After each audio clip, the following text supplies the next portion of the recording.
village night, little Baki stood outside his grandmother's house.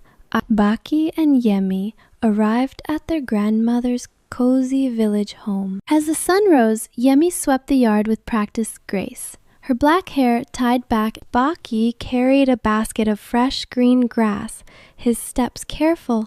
Inside the chicken coop, Baki crouched low, gently picking eggs from the nest. Yemi stood nearby, her green eyes watching with care, her brown shirt speckled with straw, his smooth barrel, her black hair bouncing as she giggled. Their game of hide-and-seek filled. Then came the rain, soft and sweet. Baki and Yemi danced barefoot in the puddles, their clothes. Grandma sat on a woven mat, clapping and singing as Baki and Yemi danced around her.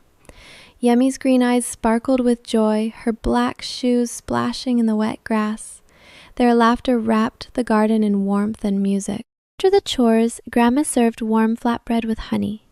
Baki sat cross-legged beside Yemi, both in the shade of the mango tree. Baki and Yemi built tiny houses from sticks and leaves. Yemi's hands moved quickly, her black hair falling over her face as she worked. As night fell, Grandma told stories by the fire. Baki wrapped in a soft. The time came to leave.